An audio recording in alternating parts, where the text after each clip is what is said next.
7-Day Fight News here with James Kirkland. How you doing today, James? Oh, man, that's just taking it one day at a time, you know. That's good, man. That's good. You know, a lot of fans have been worried about you, man. We haven't heard from you in a while. We know you had some legal issues you're still battling. How's that going? Oh, it's going, you know, every day is, you find out new news every day, but basically they say on the 20th the judge will make a ruling on the case, and that's the main, that's just one of the things that are going on. That's the reason why people haven't seen me fight, I haven't been in motion, so in the meantime, you know, I'm just staying in shape. You know, I've been dealing with Floyd Mayweather, I've been dealing with Roger, I've been dealing with a lot of people right now, even with Robert Guerrero's camp, and dealing with certain people, man, and it's more than a blessing, man. You know, I'm getting myself in top shape, so whatever situations happens or whatever ends up happening as a lawsuit, you know, either we'll negotiate a deal, a new deal or new terms, or, you know, I'll find somebody that can work with me that actually got my best interest at heart, you know. So, right. I'm just... Yeah. Everybody's pretty much, you know, because we're looking at the landscape at 154, and to be honest with you, you know, everybody's thinking like, you know, where's James Kirkland? James Kirkland's supposed to be knocking these bums out. So, you know, at this point, you know, we're looking to see you, you know, at least by the end of the year with one of them straps around your waist. Yeah, this is the problem, man. I'm more than ready. I learned a lot of stuff during this can't say layoff, but during this rough time. I've basically been learning a lot, you know, and with defense, with ability to move, and how to improve what I already know and what I've already been doing, right, and improve my defense to angle shots, to the whole 9 yards. But it's just to the point that, man, I'm more than ready to fight, give my fans what they want to see. And I'm looking at the guys that are champions that get in the belt. I look at E.J. Smith. I look at Alvarez. I look at the ones that are on top, and I say, damn, that's supposed to be my position. That's where I'm supposed to be at. So, hey, I can't, you know, be mad about what's going on. I learned during this situation, and, you know, at the end of the day, I know my worth, and I know that when it all boils down to it, Kirkland's ready to fight, and ready to put on a good show, not just for the band, but just to prove not just to myself, but to family and friends that, hey, I didn't work this hard for nothing. You know, I'm ready, and you know, when they send me something, say, Kirkland, hey, we got this fight set up, I'm more than able and willing to go ahead and take that, you know. Right. So, you know, it's just hard. All right, you know, like you said, you know, you have your on the 20th, they'll be giving you an answer, but I'm sure about, you know, no matter what happens, you'll be able to like you said, renegotiate a deal and get back in there in the ring. And I see Carlos Molina is supposed to be facing E.J. Smith as E.J. Smith's mandatory for the IBF strap in July. You know, how do you feel about facing the winner of that fight if everything goes right? Oh, man, shit. Jay already know what's popping in my corner. You know, I got a special ass for Carlos Molina. He thinking that he was in a certain type of shape and this and that. I knew why. I didn't perform a certain way. I knew my ability. I know how I can, as just a regular fighter, but his style that he has is more than awkward. It's you know, from you have a judge that's actually going to say, hey, y'all going to either fight or y'all not going to fight. One way or another. Y'all going to have to get down. Ain't going to be no holding or no headbutting. When you have a referee that's in there that understands boxing and knows boxing, and he's going to say, hey, look, I'll let y'all know this now. All this girly holding stuff, and you want to take him out on a prom date, or you want to take him on a, I'll put my hand behind your back and my hand on your ass, this close activity. When you're doing that type of fighting, something's wrong. Right. It's like the man wanted to kiss me in the mouth every goddamn 10 seconds in the fight, and they counted over 150 holes in the fight, and the referee didn't warn him but one time. So it's like, hey, come on, man. At the end of the day, I know my ability, and if you saw it at the 10th round or whatever, I dropped him. But me, I didn't want to say I counted as a victory because I didn't bust his little pussy open and knock him out. That's what my game plan was to do, knock him out. I don't want to get no stoppage or this or that. People know how I fight. People know what I'm about, and I definitely got a special ass for Carlos Molina if he wants it. So if he frustrates Izzy Smith with his awkward style.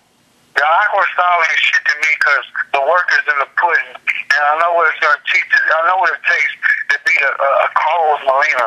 So it's not just talking shit or big dick talking and nothing like that. Because I let my work talk for itself. But at the end of the day, man, Carlos Molina, man, he has a certain style, and he's going to do his thing, and he's going to fight Izzy Smith. I had Izzy Smith down here in training camp with me, training once before when I was getting ready for one of these fighters. I sent his ass home in a pamper. You know what I'm saying? All bad. I had him all banged up and bruised up. This ain't hot capping. I fucked him up and sent him literally home. Right. You know what I mean? And you look at the boy Carlos Molina. I can't believe every time I hear that name, it makes you just want to fuck someone up. Yeah. Because I know I have a special ass for perform.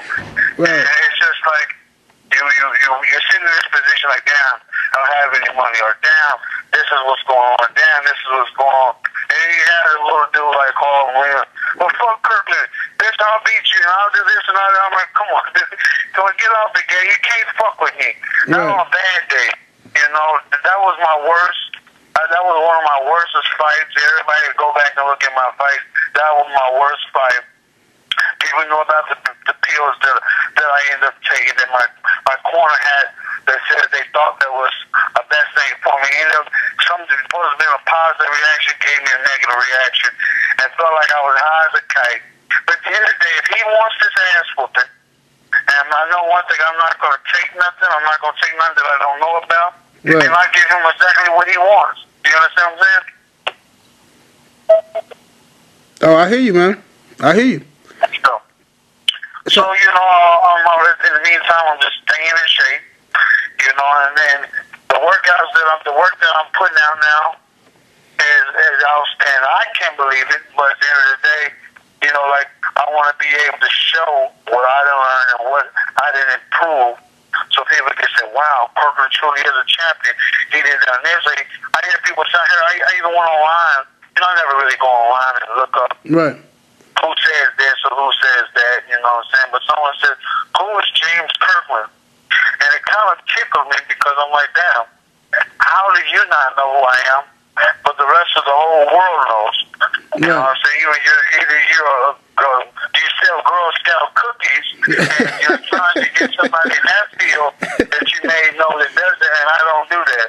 Right. So to that person, hey man, I box. I'm a fighter. I don't sell cookies. So if you're looking for a fighter, man, look in that department, man. Right. What did you think of Canelo versus Trout? Did you get a chance to see that fight? Yeah, I got to take a real good look at it. One thing that I do say, average came in excellent shape. He put on a good performance. He did his thing. Trout, he used the majority of his jab. He didn't want to step in with punches. He didn't throw combination punches. He didn't move his head. He never fainted. He did certain things that made him vulnerable of being deep. You know what I mean? But he did put on a good show himself. And then everybody go back and they look and mark my words and look at everything that I said. I'm not lying. The proof was in the pudding. I sat there and watched and analyzed it.